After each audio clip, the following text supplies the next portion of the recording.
But yeah, so I had a not so great week. I said that, but we're still doing fine on the year.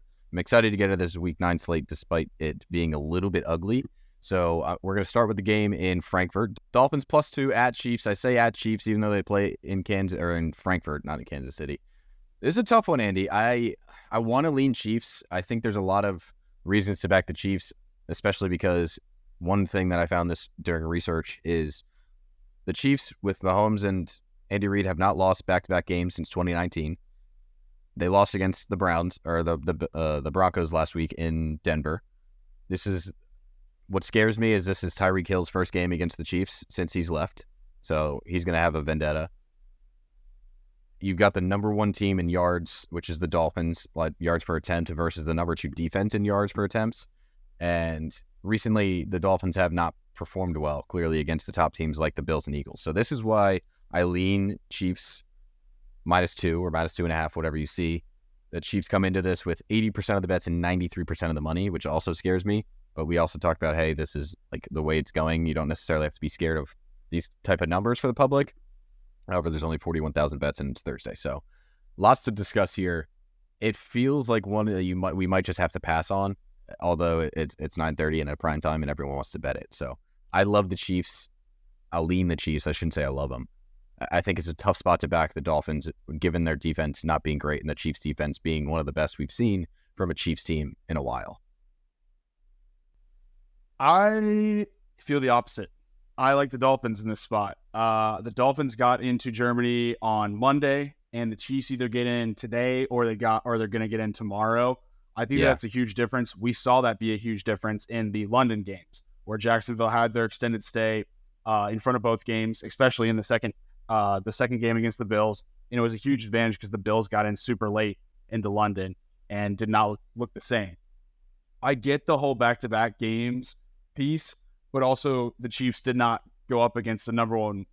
It's not very often the Chiefs go up against the number 1, or I'll call them the number 1 offense in the NFL. The number 1 offense in the NFL off of a loss.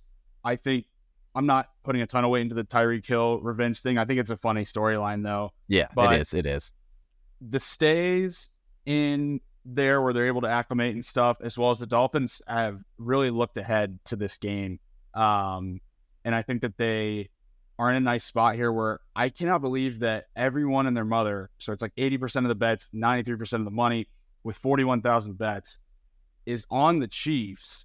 Yet the spread moved when I wrote my article on Monday. The spread was 2.5 and the spread is moving in favor of the Dolphins. So I'm going to go ahead and lock in.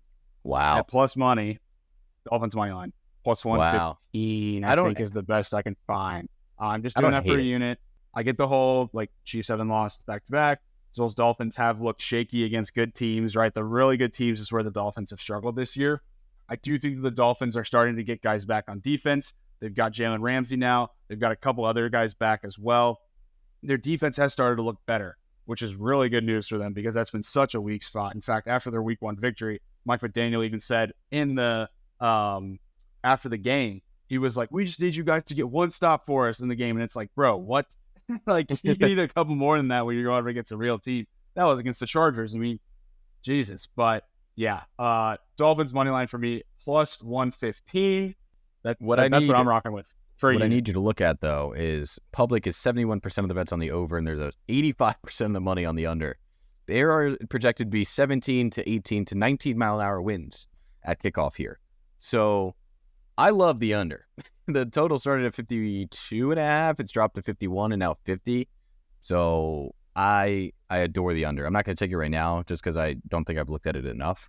But I think this is just like one of those, wake up, want to see points type of game.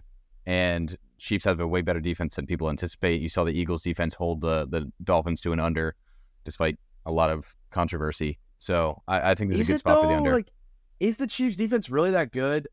I don't know. They've yards allowed per attempt in the air, which is huge in the NFL. They just looked like absolute dog shit against the Denver Broncos. Windy and cold divisional game. You can't. I think people are windy and cold Frankfurt game. Mahomes was injured or sick or whatever. I think what you forgot to mention about this Dolphins-Chiefs game is Travis is going to get another 3 or 4 days with Taylor Swift before he goes out to Europe. So he's going to have a little more time to get, he'll be fine. I've been to Frankfurt. It's a beautiful city. I love it there, but I don't think it's a Taylor Swift city. No offense to my friends in Frankfurt.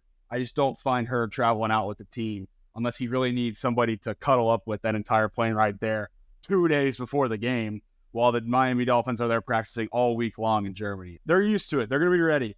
There's a lot of fields outside of the city they can go practice on. So give me the Dolphins here. Plus 115 on the money line. I'm excited for this one. I'm glad that we finally get I guess Bills and Jags on paper was a good one, but we didn't think of the Jags that highly back then. This is definitely the best one. Really good. Yeah, this is the best one for sure. We have sent them our best.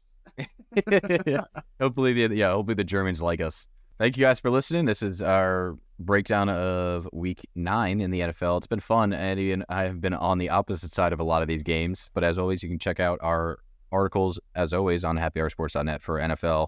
NBA is ramping up. We've got NHL ramping up as well. College football, as always. And then, of course, the Prelim and Pilsners podcast. Or is it Pilsners and Prelims? Pilsners and Prelims podcast. I know. Again, I made the name and I still forget it. But that's how catchy it is. That's how you know it's good. We just got done recording for UFC Sao Paulo last night. You will see that. Well, that'll be out by the time this podcast comes out. So definitely go check us out. We previewed every single fight on that card, besides the one that got nixed with Elvis Brenner, where he got a different opponent, as well as be sure to check us out for hockey content. I know DJ touched on it, but we've got 3 dedicated hockey writers now on the site, and they are super fired up about hockey being back. And they're writing some cool pieces. It's not just betting stuff. There's a lot of opinion stuff on there too, where I feel like if you guys go and read their stuff and want to chime in too, definitely find them on Twitter and where they post a lot of their content and join that conversation. So couldn't be more excited about what's going on, to your point, Deej, and couldn't be more excited to bounce back in Week 9 either. Yeah, it's going to be a good one. I'm excited to get into it. So thank you guys for listening. As always, we are here on Sharpen the Public every Tuesday and Friday, recapping and previewing NFL weeks. Thank you for listening. We will catch you next time. And thank you for checking us out on YouTube. Keep getting us some support.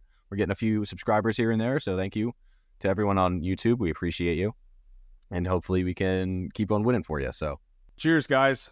The boys bet better with beer.